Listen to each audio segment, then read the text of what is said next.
যে আপনার প্রেসিডেন্ট ট্রাম্পের যে জন্মগত নাগরিকত্ব বা বার্থ রাইট সিটিজেনশিপ নিয়ে তিনি যে যা করতে চাচ্ছেন, এটা তো আমেরিকার হিস্ট্রিতে এরকম ঘটনা ঘটেনি। এবং এপ্রিল থেকে শুরু হচ্ছে আপনার এটার শুনানি সুপ্রিম কোর্টে। এবং আপনি জানেন যে আজকে বিভিন্ন কাগজে যে রিপোর্ট বেরিয়েছে, এই রিপোর্টের আমি যদি জাস্ট একটি কাগজের আপনার হেডলাইন পড়ে শোনাই, তাহলে সেখানে যেটা বলা হয়েছে, যে সেখানে বলা হচ্ছে Trump's order on birthright citizenship would harm millions of Americans, including citizens. এটা হচ্ছে আপনার দি হিলের রিপোর্ট। সবচেয়ে বড় কথা এখানে বার্থরাইট সিটিজেনশিপ নিয়ে যেই ভয়টা বা যাই হবে, একটা কথা খুব ক্লিয়ার করা দরকার, ইটস নট রেট্রোঅ্যাক্টিভ। যাই ঘটে, ধরেন কি হতে পারে আমরা কেউই জানি না, সেম, কিন্তু এটা রেট্রোঅ্যাক্টিভ না। মানে যখন থেকে এটা মানে ইফেক্টিভ হবে তারপর থেকে যাদের মানে জন্ম হবে সেটা নিয়ে কথা।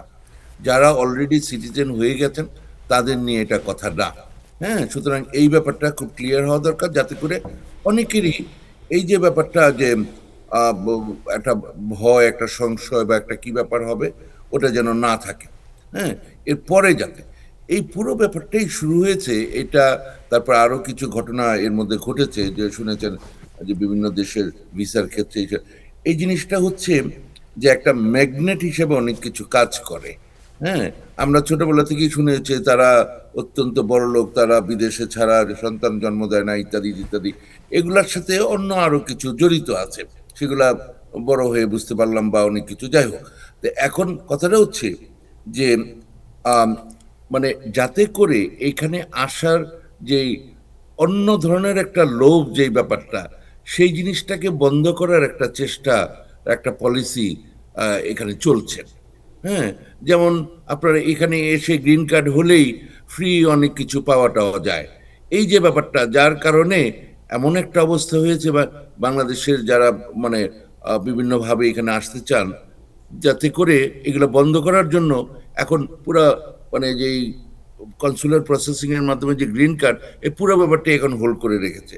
ঠিক তেমনি ভাবে এই জাতীয় চিন্তা থেকেই এই জিনিসটা করা হয়েছে, যে এখানে আসলো যে কোনোভাবেই হোক, এসে যদি এরকমের কারো জন্ম হয় সে সিটিজেন, তারপরে 21 বছর পার হলে সে করে নিয়ে আসলো, এই যে একটা সাইকেল, এই ব্যাপারটাকে বন্ধ করতে চাচ্ছে। যাই হোক, তো এখন কথা হচ্ছে এইটা 14 অ্যামেন্ডমেন্টের একটা ধারার মানে উপধারার অধীনে এই জিনিসটা সম্ভব, যে এখানে যারাই জন্মগ্রহণ করবে তারা এখানে সিটিজেন হবে, ডাজেন্ট ম্যাটার তাদের বাবা মায়ের কি ইমিগ্রেশন স্ট্যাটাস। তারপরে 1898-তে সুপ্রিম কোর্টের একটা কেসের মাধ্যমে একটা চাইনিজ ডিসেন্ট একটা মানুষ, যিনি এখানে জন্মগ্রহণ করেছিলেন, তাদের ওই কেসের মাধ্যমে সুপ্রিম কোর্ট রায় দিল যে হ্যাঁ, যে এখানে জন্মগ্রহণ করলে এখানে সিটিজেন হবে। এইভাবে করে এই জিনিসটা চলে আসছে। এখন 14 অ্যামেন্ডমেন্টের ওই ধারাটাকে তারা চ্যালেঞ্জ করতেছে, যে ইন্টারপ্রিটেশনটা এখানে ভুল দেয়া আছে। তো ইচ্ছা করলে সুপ্রিম কোর্ট এটা চেঞ্জ করতে পারে। এখন করবে কি না, আমি এই যে হাইপোথেটিক্যাল ব্যাপারটা, এটার মধ্যে আমি খুব একটা মানে যেতে চাচ্ছি না এখানে, যে এটার বিভিন্ন ধরনের ইন্টারপ্রিটেশনটা আছে। হ্যাঁ, দেখা যাক যখন আর্গুমেন্টটা শুরু হবে ওখানে কি ধরনের আর্গুমেন্টটা হয়। এখানে আজকে আপনি যেই কথাটা বললেন, যেই নিউজ পেপার আর্টিকেল যেটার কথা বললেন, এখানে পলিসি বেসড কিছু কথাবার্তা বলা হয়েছে।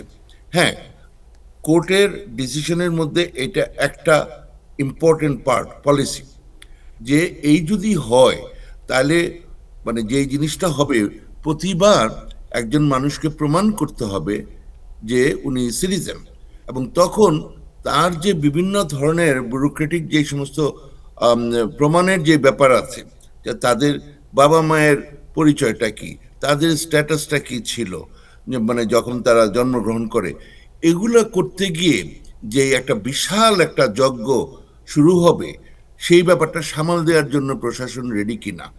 হ্যাঁ, এবং যাদের উপরে এটা এসে উঠবে, তখন এই ব্যাপারটা কিভাবে তারা এই জিনিসটা করবে। যেমন ওবামাকে নিয়ে শুরু হলো, তার এখানে জন্ম হয়েছে কিনা, তার মার তো তখন উনি মারা গেছেন, হ্যাঁ, মানে এটা নিয়ে যে এখন কিভাবে কি করবে, মানে এটা একটা বিশাল তো এই যে মানে এই জিনিসটা যদি হয়, একটা তো হচ্ছে হওয়া উচিত কিনা, আর দুই হচ্ছে যদি এটা হয় তখন মানে এইটার ফলে যে একটা কেওয়াস সৃষ্টি হবে, কেওয়াস, এইটা সামাল দেওয়ার জন্য আমেরিকান গভর্নমেন্ট এবং মানে ফেডারেল এবং state and other local government ready কিনা, সেটা একটা বড় ভাবার বিষয়। তো এই একটা সিচুয়েশন নিয়ে এপ্রিল মাসে এটা নিয়ে কথাবার্তা হবে।